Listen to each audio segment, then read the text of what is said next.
Okay, so I'm back with the final part of this session on contextualizing Frankenstein. And what we're going to do now is compare very closely Mary Shelley's account of a kind of almost like a waking dream that she has that gives her the motivation, the first section of the text that she's then going to write. So as before, a few questions to be thinking about whilst I read the passage out in a minute. Why do you think Mary started here with this scene? How does her factual account of creative imagination in the preface compare with Victor's account of himself as creator, or what happens in the novel in this scene? And what elements of her vision pass straight through into the text and what does not? Okay, I'll come back to those after I've read them. So I am literally just going to read these through again. Hopefully, if you've got them printed out for yourselves, you can annotate as I read and be thinking about these questions that I've just raised. So this is her account from the preface, Mary's account of her own kind of vision, really, that then creates Frankenstein. And then we're going to read the corresponding passage from the book itself. So this part goes straight on from the previous text that we just read about galvanism. Night waned upon this talk, and even the witching hour had gone by before we retired to rest. When I placed my head on my pillow, I did not sleep, nor could I be said to think. My imagination, unbidden, possessed and guided me, gifting the successive images that arose in my mind with a vividness far beyond the usual bounds of reverie. I saw, with shut eyes, but acute mental vision, I saw the pale student of unhallowed arts kneeling beside the thing he had put together.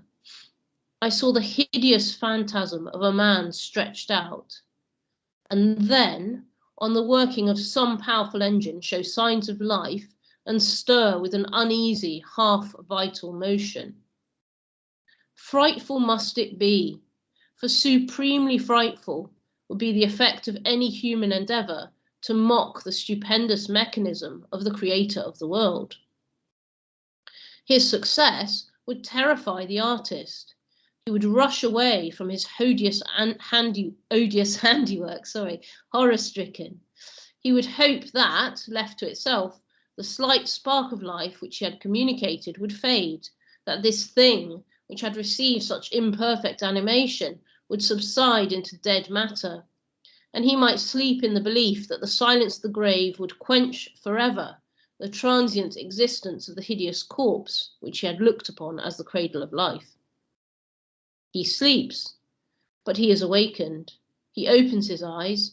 Behold, the horrid thing stands at his bedside, opening his curtains and looking on him with yellow, watery, but speculative eyes. I opened mine in terror. The idea so possessed my mind that a thrill of fear ran through me, and I wished to exchange the ghastly image of my fancy for the realities around. I see them still, the very room, the dark parquet, the closed shutters with the moonlight struggling through, and the sense I had that the glassy lake and white high Alps were beyond. I could not so easily get rid of my hideous phantom. Still it haunted me. I must try to think of something else. I recurred to my ghost story, my tiresome, unlucky ghost story. Oh, if only I could contrive one which would frighten my reader as I myself had been frightened that night. Swift as light and as cheering was the idea that broke in upon me. I have found it.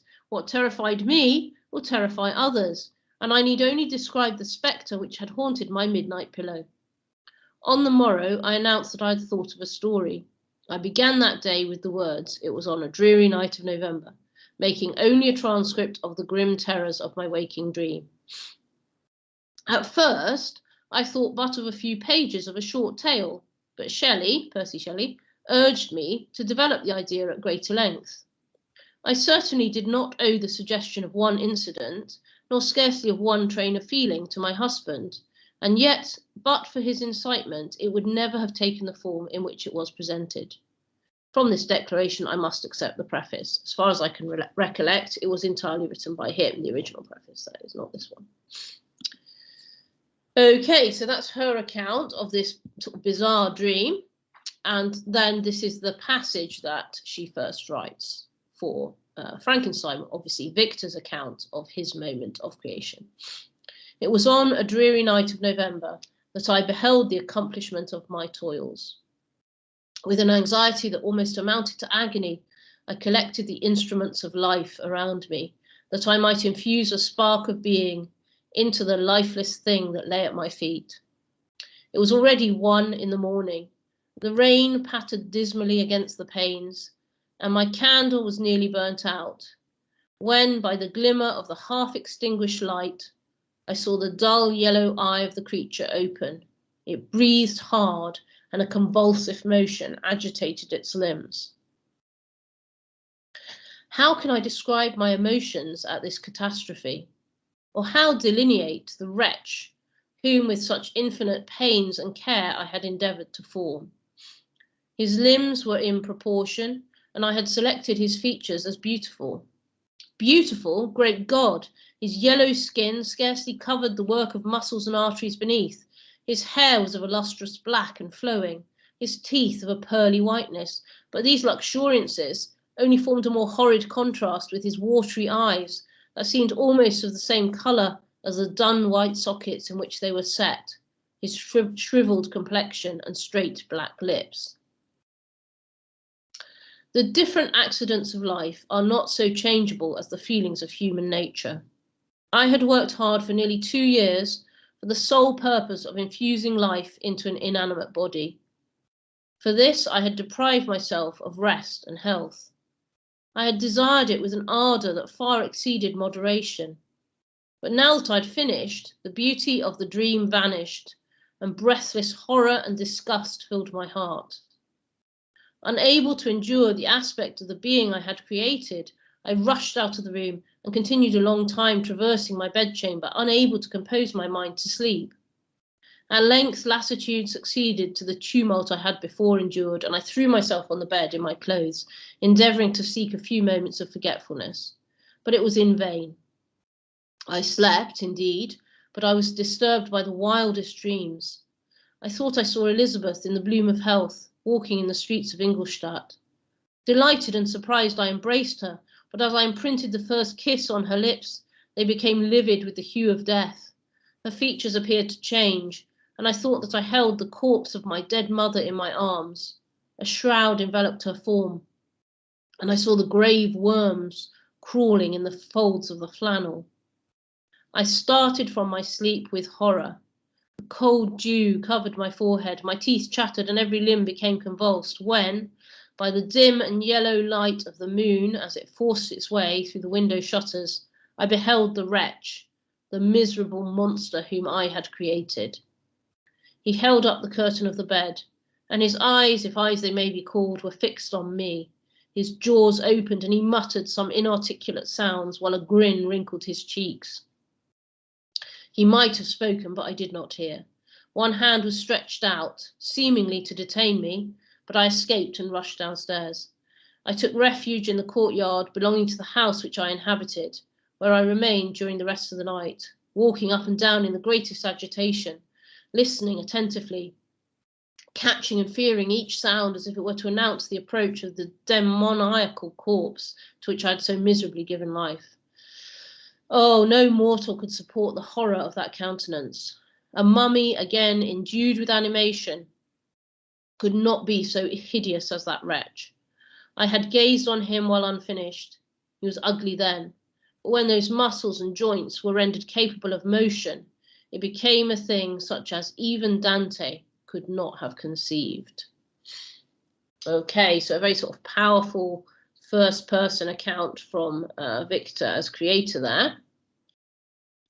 So what I want you to do then is pause the video at this point and compare those two passages in pairs. And I'll just take you back to remind you what we're thinking about. Why do we think Mary started here with this scene? How does her account of creative imagination, her own imagination, compare with Victor's account of himself as creator? and what elements of her vision pass straight through and what does not. Okay, so just spend, I say, 10 or 15 minutes, however long it takes, in your classroom talking those through, and then come back if you want to hear what I have to say about it. Okay, so let's have another look at those together then, and see what we think. If we look at Mary's account, if we start with Mary's account, I think what is interesting in both passages is how you have these sort of waking, sleeping, dreaming states. And all of Mary's account is very visual, isn't it? I mean, basically, she's sort of given a very dramatic visual scene.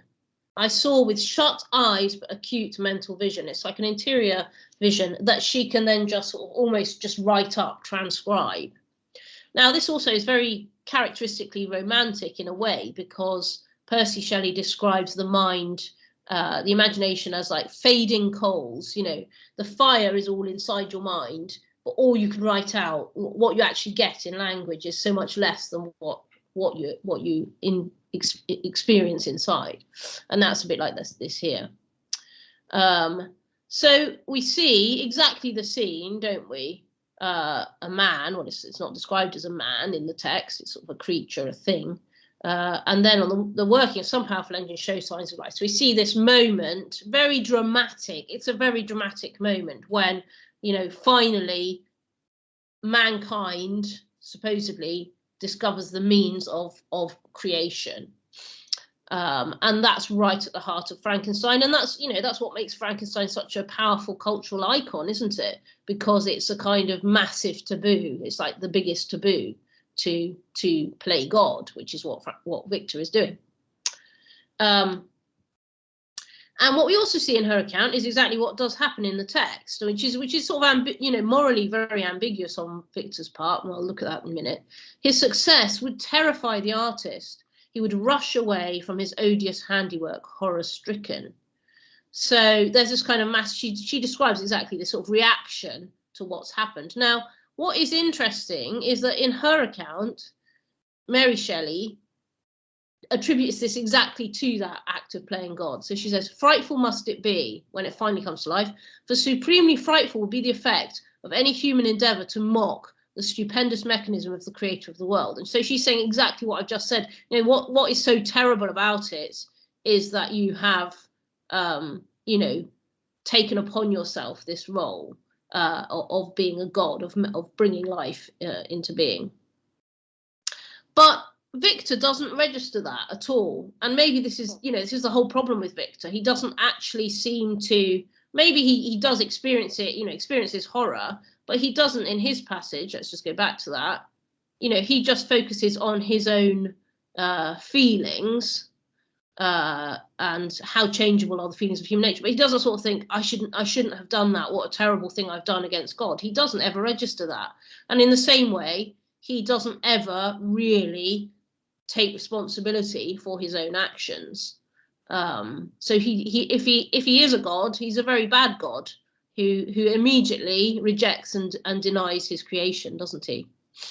So just going back to that passage. So the third point that we see exactly passing straight through is this moment of Frankenstein sleeping. He sleeps, but he is awakened. He opened his eyes and he sees this thing opening his curtains, the curtains of his bed. He's in a four-poster bed and looking on him. And this is very Gothic, you know, this idea of a bedroom scene where, you know, the danger sort of invades your personal space, let's say, private space. And then we have, you know, Mary's own account of it being so frightening that she then wakes up and she's like, oh, it's like, did that really happen? You know, one of those, we all have those very powerful dreams where you wake up and think, oh, thank goodness it wasn't actually true. And bizarrely doesn't immediately think, this is my ghost story. You know, she thinks, oh, I'll try to think of something else. And then she realizes, oh, this is the ghost story. I think this is really interesting as well. She doesn't even realize it at first, what she's been given almost. But again, interestingly, when we compare this with this passage, we see that Victor then sort of reenacts almost what she does. He sleeps, And then he has these dreams which take us back to those very first Gothic stories that I was looking at right at the start, you know, the kiss of death that turns her into a corpse. So this is very like those stories that Mary's been reading with the others. And then again, we have this sort of moment of the curtain of the bed being opened and this sort of very fearful thing. But of course, what we also have in this scene is the sense that the thing is not, you know, all of the horror and everything is coming from Victor, not necessarily from the creature himself. His jaws opened, he muttered some inarticulate sounds. We don't know what he's trying to say. I mean, he doesn't have speech yet. And also, you know, he might have spoken, but one hand was stretched out, seemingly to detain me. And so there's hints here Mary's putting in, which were not in her text, of what she's going to go on to develop, actually quite a sympathetic portrayal of this like horror, this Gothic figure of horror, who might look like that, but actually be something else. And again, she's then sort of implicitly critiquing Victor's response to that, the fact that he just leaves and abandons his own creation. Okay, so I hope you've enjoyed that, and I hope you've got a lot out of reading the text together with me, and that you enjoy the rest of it. Thank you very much for watching and listening.